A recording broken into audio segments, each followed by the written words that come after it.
Bülbülə gölündə təmizlik və quruculuq işləri davam etdirilir. Uzun illər ətrafdakı qəsəbələrin tullantı və çirkab sulardan axıdıldığı Bülbülə gölü tezliklə təmiz, abad, göz oxşayan istirahət məkanına çevriləcək. Bakı abadlıq xidməti ərazidə əsaslı və planlı təmir işlərinə başlayıb. Gölün ətrafındakı qamışlıq tamamilə qurudulub, tullantılar təmizlənib. Bu isə havadakı üfunəti məhv edərək natəmizliyin və şəratların kökünü kəsib. Son 5-6 ay ərzində gölün ətrafı çirkab sulardan təmizlənib, qamışlıqlar təmizlənib və bilirsiniz ki, Bülbülə gölü təkcə Əmircan yox, Bülbülə, Qaraçuxur və bir neçə qəsəbəni əhatə eləyir və 4 qəsəbə artıq demək olar ki, 4 qəsəbə boyunca, bütün göl ətrafı boyunca qamışlıqlardan təmizlənib və hal-hazırda gölün son hissəsində belə deyək ki, Almaniyadan gətirilmiş texnologiyalar əsasında qurğular quraşdırılır ki, burada gələcəkdə inşallah gölün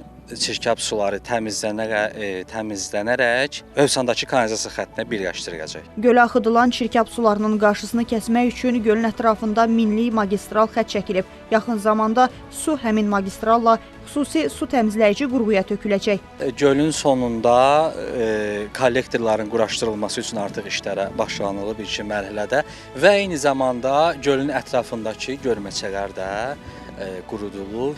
Bulvarın salınması üçün hal-hazırda torpaq bərkitmə işləri və təmizlik işləri hələ də davam etdirilir. Bu, Suraxana rayonunda ilk su təmizləyici qurğu olacaq. Fasiləsiz işləyən qurğu çirkli suyu təmizləyib gölə vuracaq. Yerdə qalan çirkab isə Hövsan anbarına yığılacaq. Sonra da maşınlarla başqa yerə daşınacaq.